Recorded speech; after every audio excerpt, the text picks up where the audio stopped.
Pada episode sebelumnya, kita telah mempelajari cara memodelkan elemen arsitektur berupa kolom. Kali ini kita akan melanjutkan dengan pemodelan dinding arsitektur serta mengatur properties untuk family type dinding sesuai dengan kebutuhan proyek.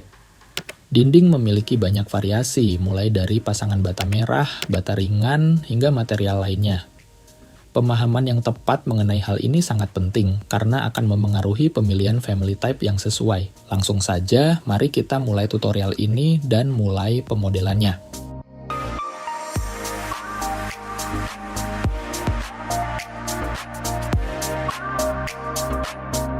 Seperti biasa, kita akan mulai dengan membuka project yang sebelumnya sudah kita kerjakan. Jika ada yang belum mengikuti tutorial dari awal, jangan khawatir, saya sudah menyertakan link episode sebelumnya di deskripsi. Untuk contoh kali ini, kita akan memodelkan dinding arsitektur dengan tipe pasangan bata merah dengan ketebalan total 150 mm.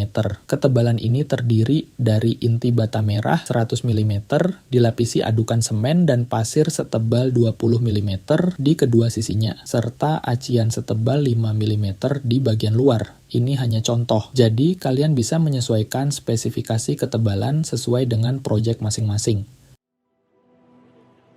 Langkah pertama, kita menuju tab Architecture, lalu pilih Wall. Di bagian Properties, pilih tipe dinding yang akan digunakan. Setelah itu, kita duplikasi tipe dinding tersebut dengan cara klik Edit Type, kemudian Duplicate, dan masukkan nama baru, misalnya dinding bata merah 150 mm. Setelah itu, klik OK. Jangan lupa untuk mengklik tombol preview di bagian bawah agar kita bisa melihat lapisan-lapisan dinding. Selanjutnya, klik tombol edit untuk mengatur material dan ketebalan dinding. Kita bisa lihat informasi di sini menyatakan bahwa kita menggunakan family basic wall dengan tipe dinding bata merah 150 mm yang tadi kita input nama tipenya. Kalian akan melihat ketebalan total dinding yang otomatis menyesuaikan dengan parameter yang kita atur. Di bagian sample height, saya akan memasukkan ketinggian 3000 mm atau 3 meter, namun ketinggian ini dapat berubah jika dinding dipasang pada level tertentu atau menyesuaikan dengan elemen di atasnya.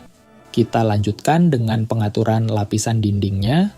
Ada 3 bagian utama, yaitu core boundary luar, core boundary dalam, dan bagian core itu sendiri. Bagian inti ini akan digunakan sebagai struktur dinding. Pertama, mari kita hapus dulu lapisan yang tidak perlunya, karena kita akan ganti.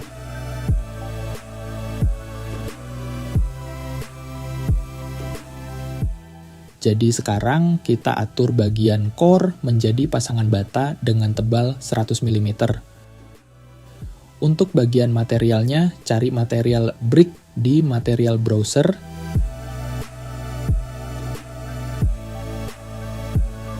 Jika sudah, jangan lupa centang struktural materialnya karena ini merupakan bagian struktur dinding itu sendiri. Berikutnya, tambahkan 2 lapisan tambahan, yaitu spesi dan acian. Lapisan pertama kita atur sebagai finish dengan material concrete cast in place.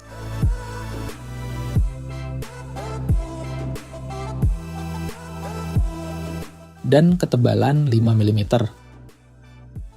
Lapisan kedua kita atur sebagai substrate dan tebal 20 mm. Dengan material plaster.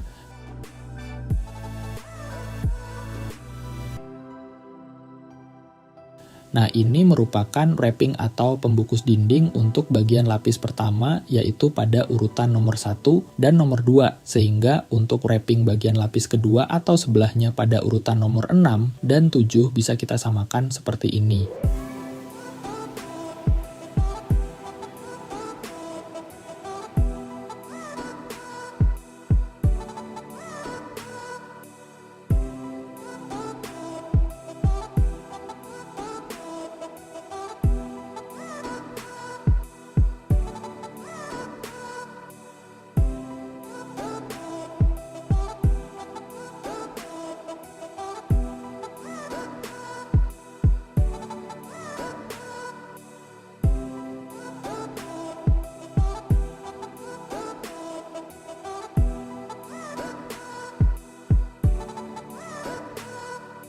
Setelah semua lapisan diatur dan sudah dipastikan sesuai dengan kebutuhan, maka tinggal klik OK.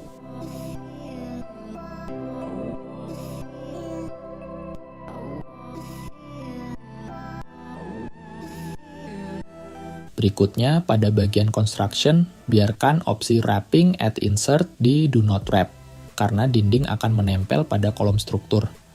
Bagian wrapping at ends juga biarkan none, karena ujung dinding juga akan menempel pada kolom. Fungsi dinding bisa disesuaikan apakah untuk dinding eksterior atau interior, dan pengaturan ini nanti bisa diubah setelah model dinding selesai. Selanjutnya, klik OK. Lalu lihat di bagian option bar. Di sini kita diminta menentukan level, yaitu di mana dinding akan diletakkan. Sebagai contoh, saya akan menempatkannya di lantai dasar. Berikutnya, kita tentukan apakah dinding dari level yang dipilih akan diarahkan ke atas atau ke bawah. Karena saya memilih lantai dasar, dan dinding akan dikoneksikan ke lantai 2, maka saya pilih height. Supaya ketinggian dinding mengarah ke level 2, pilih lantai 2 sebagai level tujuan. Untuk location line ada beberapa pilihan, seperti wall center line, core center line, dan lainnya. Ini maksudnya adalah patokan untuk menempatkan dinding, apakah menggunakan garis tengah, sisi luar, atau sisi dalam. Jangan lupa centang opsi chain. Ini berguna agar dinding yang bertemu dengan dinding lainnya, misalnya di sudut atau belokan, akan otomatis menyatu atau join. Jika pengaturan di options bar sudah sesuai, maka tinggal letakkan saja dindingnya pada denah sesuai dengan gambar rencana sebelumnya yang kita linkkan.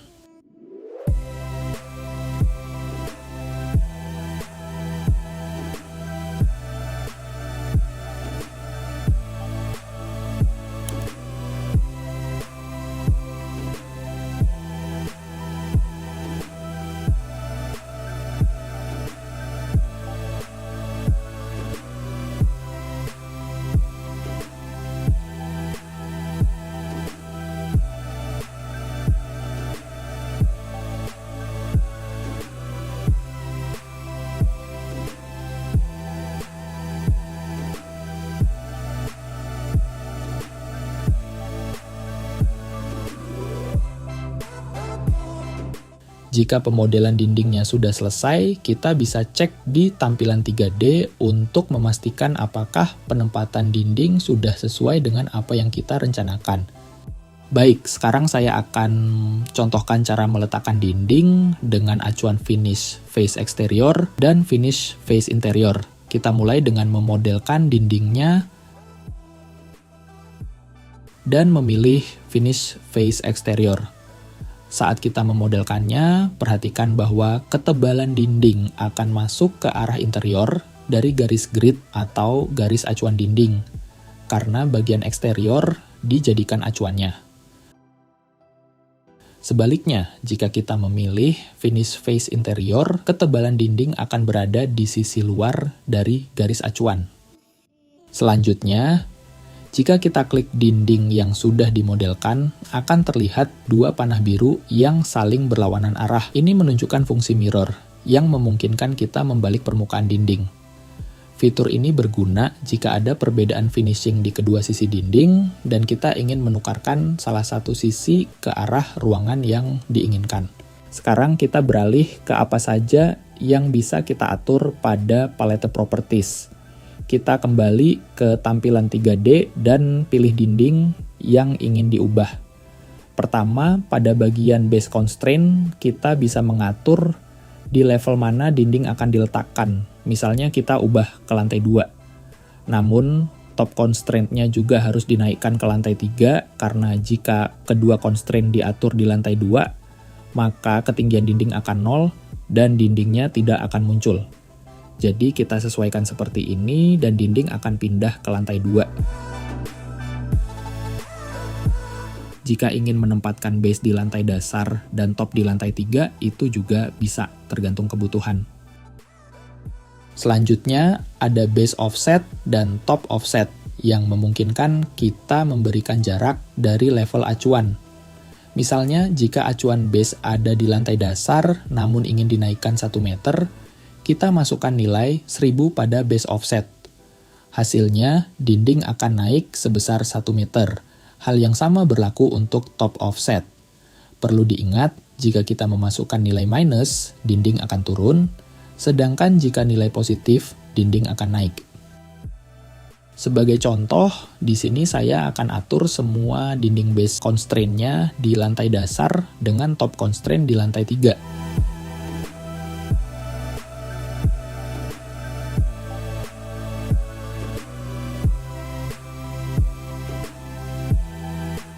Kemudian sekarang kita lihat di sini kenapa dinding malah masuk ke dalam kolom. Padahal seharusnya dinding terpotong oleh kolom.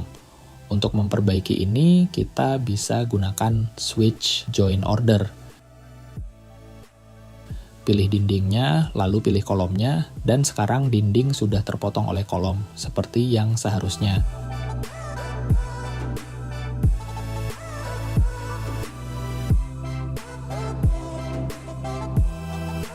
Oke, cukup sampai di sini dulu untuk episode kali ini. Di episode berikutnya, kita akan melanjutkan dengan pemodelan ceiling arsitektur. Jadi pastikan kalian tidak ketinggalan. Selamat mencoba dan semoga tutorial ini bermanfaat. Jangan ragu untuk menuliskan pertanyaan atau tanggapan kalian di kolom komentar jika ada bagian yang masih kurang jelas. Jadi sampai ketemu lagi di episode berikutnya.